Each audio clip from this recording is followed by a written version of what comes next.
7:34 de la noche y seguimos con el programa. Estamos en edición central, elecciones 2021, y ahora nos encontramos con el señor Pablo Secada. Él es el número 1, cabeza de lista del Partido Popular Cristiano. Pablo, muy buenas noches, bienvenido. Buenas noches, gracias por la invitación. Pablo, el debate que hemos visto, partido en 3 grupos, ¿podría marcar un hito en el tema, en las proyecciones que se han venido viendo? ¿O tú crees que esto no va a cambiar mucho, que a la gente no le interesa mucho los debates? Te lo digo porque la performance del señor Alberto Bengolea, quien postula a la presidencia de la República, que es tu candidato, ha sido bastante bien comentada. No sabemos si eso le puede alcanzar. ¿Qué piensas tú?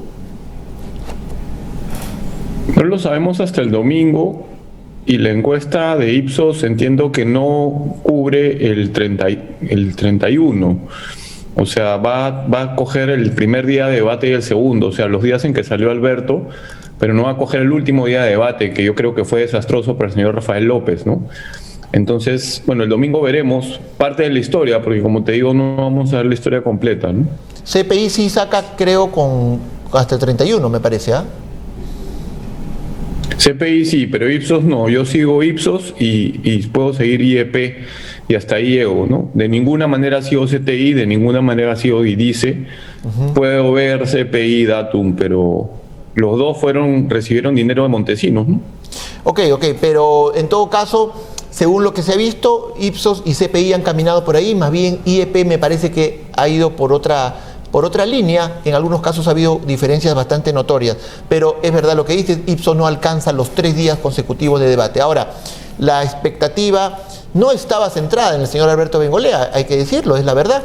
Sin embargo, en el debate demostró que hay candidatos que no se ven normalmente en el espectro, y cuando los vemos en el debate, eso cambia. Tal vez el debate debería plantearse con mayor anticipación, ¿o tú piensas que está bien en la fecha con la que se plantean ahora? No pueden haber 18 candidatos, ¿no? O sea, ese es el problema, ¿no? No hay representación posible con 18 candidatos, sin instituciones, sin partidos políticos y con unas campañas que esta vez han sido predominantemente en redes sociales, porque no ha habido mucha campaña en la calle. No hemos ido a mercados, galerías, no hemos estado con asociaciones de productores, no hemos ido a asentamientos humanos, y los que han ido me parece que son unos irresponsables, ¿no? Yo veía aglomeración y la idea no es hacer campaña a costa de la vida de las personas, para nada, ¿no? Claro. Y la expectativa sí estuvo puesta en el señor Rafael López Aliaga. Fue el último debate, el último día, al que tú has denominado desastroso. ¿Qué es lo que te deja en general esta candidatura?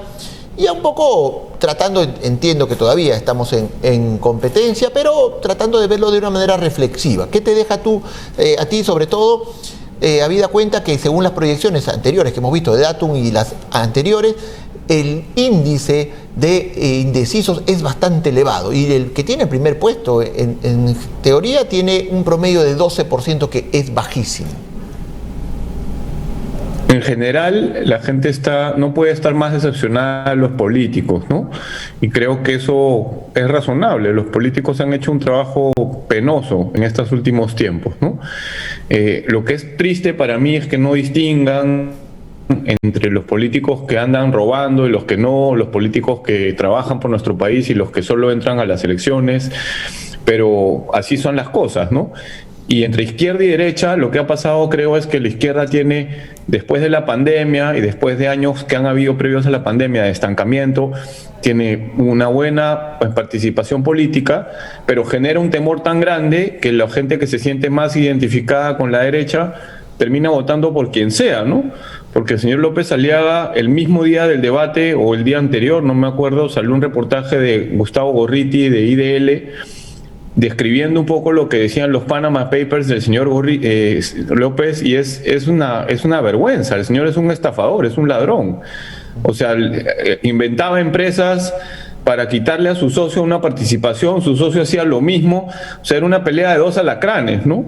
Además, el contrato de concesión que recibió del Estado para el aeropuerto, perdón, para el tren del sur, es un contrato muy mal hecho, es un contrato que ha dejado que se triplique la carga y las tarifas siguen subiendo con el índice de precios de Nueva York, que yo no entiendo por qué hicieron eso. El contrato que recibió del Hotel Monasterio tampoco es un contrato favorable para quien se lo dio, que es una congregación religiosa.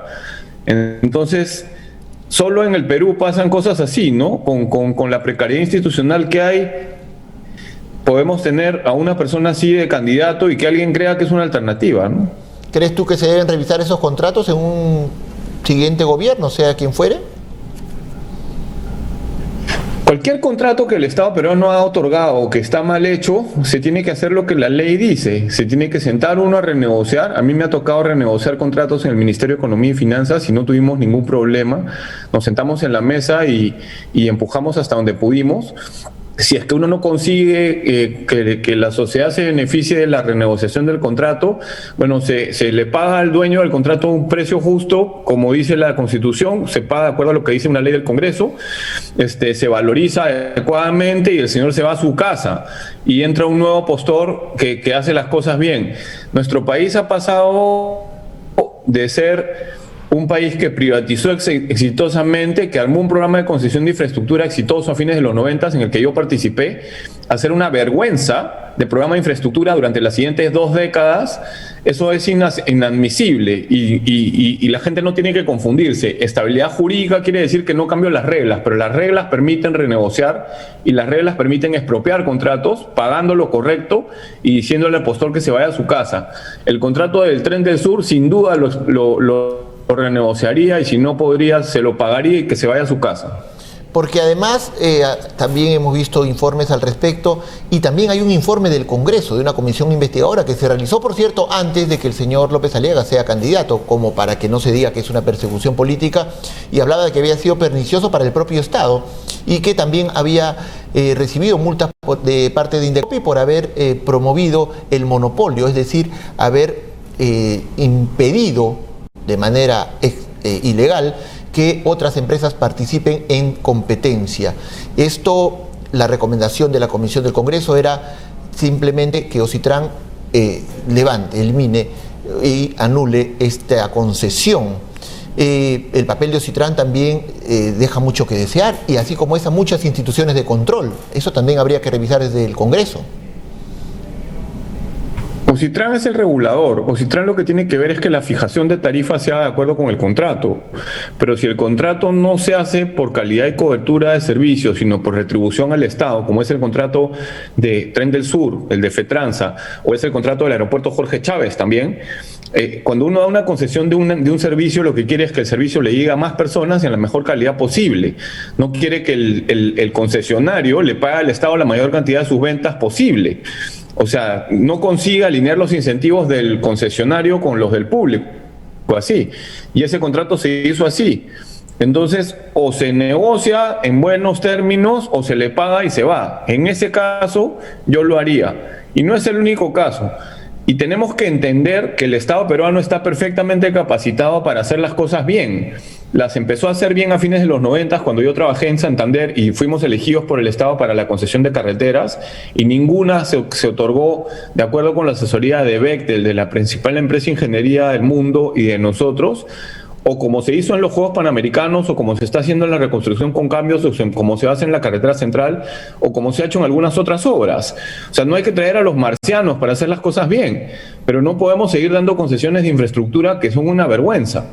Ahora, durante el debate, el señor Alberto Bengolea, ya que tú has mencionado que la izquierda genera temor, mencionó directamente a la señora Verónica Mendoza con la posibilidad de que ella utilice la maquinita, puesto que ella habla un poco dentro de sus planes de gobierno de dar bonos y hacer una especie de festín, como él lo ha llamado en este programa, de los recursos del Estado. ¿Esa posibilidad te parece que es latente? ¿Te parece que sí hay ese temor con la señora Verónica Mendoza? Bueno, hay un temor muy grande. El servicio de asesoría empresarial de apoyo es el principal servicio de consultoría a empresas de nuestro país. Hicieron una encuesta entre sus asociados sobre las candidaturas que habían, y la candidatura de Verónica Mendoza genera muchísimo temor. De ahí a que pueda cambiar la Constitución o cambiar la ley orgánica del Banco Central, yo creo que hay un trecho muy largo, porque no va a tener el control del Congreso. Si gana, que tampoco creo que gane, pero si ganase, no tendría el control del Congreso. Y los peruanos aprecian mucho, con toda la razón del mundo, la estabilidad de precios. Entonces, lo que uno ve es una persona que no entiende de economía, vuelve a ver a economistas de izquierda que no entienden de economía, que proponen cosas que no son las principales que nuestro país necesita y sus recetas no son las más adecuadas y generan incertidumbre, ¿no? Eso es lo que al final ocurre. Pero no podría ocurrir que de pronto, como pasó con el señor Humala, que también generaba incertidumbre, pero que a las finales no hubo ningún cambio de lo que él digamos, se anunciaba o de que se temía. Humala tuvo que irse al centro entre primera y segunda vuelta, pasando de la gran transformación a la hoja de ruta, porque si no, no ganaba. No creo que Verónica Mendoza llegue a la segunda vuelta, pero si pasara una cosa así, tendría que hacer algo parecido, porque si no, no puede gobernar. O sea, no es que sea una jugada estratégica o táctica, es que o te moderas y apelas al votante que está más al centro, o no puedes gobernar, no ganas la elección. Podría hacerlo si es que ella quiere, pero lo que es un hecho es que hoy día ningún partido va a tener el control del Congreso, va a tener que construir mayorías en negociación con otros partidos. Y ni siquiera la suma de partidos de izquierda le alcanza para cambiar la Constitución o la ley orgánica del Banco Central. Entonces, afortunadamente, ese tema creo yo que es poco probable. Pablo, ¿cuál sería el punto de partida para una efectiva reactivación económica? ¿Por dónde empezamos? Sabemos que las necesidades son múltiples, la pandemia ha condicionado todo y se ha puesto por delante de ellas. ¿Por dónde empezamos a atacar el problema? Lo primero que hay que hacer es contener. Se están muriendo 700 personas diarias en exceso a lo que se morían en un año normal. Hemos tenido un día de 1.100 muertos hace poco, hace no más de 5 o 6 días. Entonces, para contener hay que rastrear. Las 23.000 pruebas moleculares que se están haciendo y las 33.000 pruebas de antígenos que se están haciendo se tienen que usar para rastrear.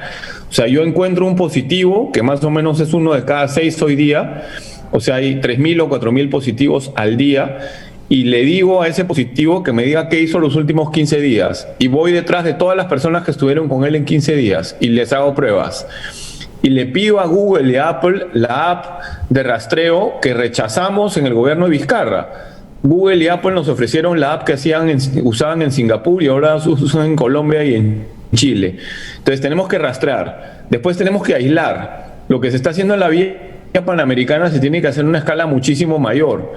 Tenemos que comprar plantas de oxígeno. El gobierno solo le está comprando plantas de oxígeno a la Católica y la UNI. Y le están llegando donadas plantas de oxígeno que empresas privadas compran. Pero el gobierno tiene que salir a comprar plantas. Una planta para la Cayetano vale $750,000. Y le cambia la vida a todas las personas que van a atenderse en la Cayetano inmediatamente. Demora como 1 mes y medio, 2 meses que esté instalada en la Cayetano. Entonces yo no entiendo qué le pasa al gobierno de Sagasti y qué le pasó al gobierno de Vizcarra, que no compran plantas de oxígeno. Tienen que liberalizar la importación de concentradores de aire que no pueden venir ni a través de droguerías ni con receta médica, y tienen que pedir que se alquilen los balones de oxígeno y no se vendan, para que se alquilen, se usen y regresen y lo pueda usar un tercero, no que la familia lo atesore para cuidar a cualquier miembro familiar que pueda también enfermarse del COVID y no regrese a que lo use el quien más lo necesita. Ahora, como mínimo tienen que hacer eso. Claro. El tema de las vacunas, que está ligado al mismo, también ha sido bastante, no sé cómo decirlo, todos los candidatos, 18 candidatos han dicho necesitamos vacunas, y todos han dado propuestas que aparentemente no se ajustan a la realidad. Desde conseguir las patentes, yo voy en mi propio avión y toco la puerta a los laboratorios y me traigo 4 millones de vacunas como si estuvieran ahí en el almacén. Es decir, una serie de propuestas, pero que ninguna como espectador parece aterrizada. ¿Cuál sería la propuesta del PPC en este sentido? Bueno, tenemos a un PPCista trabajando, ayudando al gobierno, que es Carlos Neuhaus. Tenemos al embajador Alan Wagner, que es una persona de carrera, con mucha experiencia. Entonces, yo creo que mejor que lo que tenemos es bien difícil hacer. Lo que es triste es que el gobierno de Vizcarra dejara pasar vacunas de AstraZeneca y de Pfizer, y es triste que este gobierno no dejara a los privados tratar de comprarle intermediarios de Gamaleya y de Sinovac, cuando todas las vacunas iban a ir al gobierno para que vacune gratuitamente y en el orden que el gobierno cree, que tampoco es el mejor porque han vacunado a cadetes, ¿no? Pero se volvió un lío político lo que estaba pasando, empezaron a venir mentiras y gente también diciendo cosas con las que yo no estoy de acuerdo, como vacunarme a mis empleados primero, o déjame las vacunas que yo las vendo, que así funciona el sector privado, ¿no? Pero lo que he escuchado en el debate es patético. Escuché los 3 debates, tuiteé los 3 debates, hicimos resúmenes después para los candidatos y se los pasamos, y era un carnaval de mentiras, ¿no?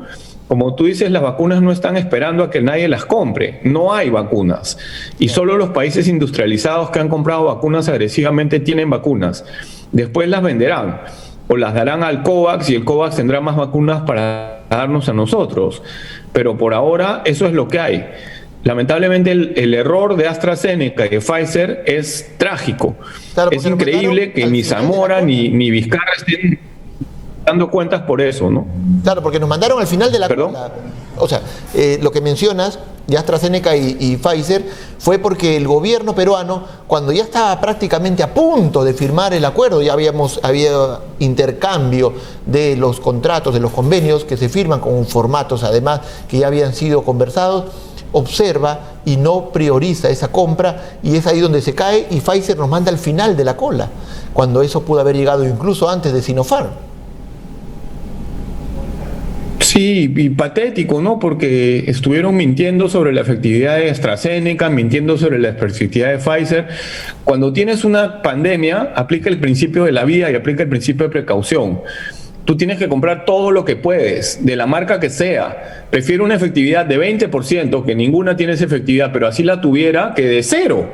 O sea, la alternativa es que se muera un 4 de 5 o que se mueran 5 de 5. ¿Qué prefieres? Prefiero salvarle la vida a ese, ¿no? Y AstraZeneca tiene una efectividad mucho mayor y Pfizer también. Pfizer ahora están diciendo que solamente con una dosis basta. Entonces, lo que pasó es trágico, ¿no? Y a mí me parece triste que los políticos en general, y acá me incluyo, no hayamos sabido pedirle cuentas al señor Zamora y pedirle cuentas al señor Vizcarra y evitar sus mentiras y aclararle a la gente que estaban mintiendo, como lo han hecho, han mentido de manera grosera. AstraZeneca fue dejada de lado 2 veces. Las personas que han hablado con AstraZeneca me cuentan que es una vergüenza, que los ingleses le decían, yo no sé qué pasó, porque teníamos una reunión para un día tal y la cancelaron, y teníamos una reunión para el día cual y la cancelaron. Reuniones para vender vacunas, para comprar vacunas. Lo que pasó es insólito, es inadmisible. Ahora, la responsabilidad del señor Vizcarra podría alcanzar ya ribetes judiciales, más de los que ya ha alcanzado y que está bastante complicado en la actualidad. ¿Crees que prospere su inhabilitación? Espero que sí, porque el señor ha sido lo peor que nos ha pasado desde Fujimori 2, ¿no? Pablo, el tema, y ya se nos está agotando el tiempo, pero 2 temas puntuales para aclarar. ¿Cómo es la situación de los candidatos al Congreso del PPC? Hay un pleito entre el Poder Judicial y los jurados que no para. El Poder Judicial, los jurados han pedido recusar al juez. El juez ha empezado a pedir ponerle multas a los miembros del jurado. Tengo una ayuda a memoria de 2 caras, si les interesa les puedo pasar la ayuda a memoria para que sepan exactamente lo que está pasando, pero en esencia nosotros tenemos abogados que no paran con ese proceso, y nosotros los candidatos y el equipo de campaña está trabajando en la campaña como si esto no existiera, ¿no? Porque si me pongo a entrar en qué hace el jurado y qué hace el Poder Judicial, no avanzo, ¿no? Y yo tengo que avanzar con la esperanza de que nos dejen estar en la lista, y si no es así, de que el PPC pase la valla sin nosotros, ¿no? Que es lo que estamos trabajando. Es increíble que a 9 días de las elecciones esto no se haya definido, o ya tendríamos que tener las listas exactas. Además, entiendo que el Poder Judicial ya les había dado la razón, al menos ya había ordenado mediante una cautelar, me parece que presentó el señor, o ustedes, ¿verdad? Y que ya debería esto haberse definido hace rato. Creo que solamente algunos candidatos les han dado la licencia, ¿verdad? Sí, efectivamente, aceptaron un recurso de amparo y aceptaron una medida cautelar, pero el jurado no la quiso aplicar. Primero, el jurado electoral especial un sábado nos dijo que vencía el viernes el plazo, cuando tenían todos los papeles desde el lunes, y después el jurado dijo que no, se le ha apelado y eso está pendiente también. Pero es un proceso que yo veo que es una pugna política, es una pugna de poder, no es un proceso en el que se está viendo qué dice la ley y qué hay que hacer de acuerdo con la ley. Esto es completamente una pugna política entre el jurado y el Poder Judicial, ¿no? Y nosotros estamos acá al medio, como te digo, avanzando en la campaña, ignorando lo que está pasando, porque si te mando la ayuda a memoria tiene 2 caras, y si te mando las resoluciones que hay atrás tienen como 12 o 15 caras. No lo puedes creer cuando lo lees, ¿no? Bueno, Pablo, en todo caso vamos a tenerte aquí el día lunes debatiendo con los cabezas de lista de otras agrupaciones políticas. Esperamos sea un gran debate. ¿Qué expectativas tienes al respecto? No, encantado. Yo creo que mientras más la gente pueda escuchar lo que queremos hacer, qué hemos hecho antes, qué ideas tenemos, mejor para ellos, para que puedan elegir lo mejor posible. Pablo, se nos ha agotado el tiempo, sin embargo necesitamos que nos digas por qué debemos marcar el mapa del Partido Popular Cristiano este 11 de abril y el número 1, en este caso de Pablo Secada. Cuéntanos. Porque no vengo a decirles cuentos. Yo ya hice, ya cooperé, ya enfrenté a mafiosos, ya propuse, ya saqué leyes, ya sacamos leyes cuando teníamos una bancada minoritaria. Sacamos la ley de carrera magisterial y la ley de aseguramiento universal de salud. Entonces, en nuestro caso no es decir, oye, confía en nosotros, vamos a hacer todo esto. En nuestro caso es, ya lo hemos hecho y lo vamos a volver a hacer, ¿no? Muy bien, fue Pablo Secada, candidato al Congreso de la República por el PPC con el número 1. Muchas gracias, Pablo. Te deseamos toda la suerte del mundo este 11 de abril y te esperamos el día lunes en el debate de BNP. Nos ha agotado el tiempo. Espero que haya sido de su agrado el programa. Esto fue Edición Central, Elecciones 2021, y lo dejamos para que sigan pues disfrutando de este Viernes Santo de reflexión y reiterar las condolencias a la familia de Ananías Escamilo. Muchas gracias por su audiencia, por habernos permitido estar en sus hogares. Conmigo será hasta el domingo. Estamos con En la Mira a las 10 de la mañana. ¡Chau!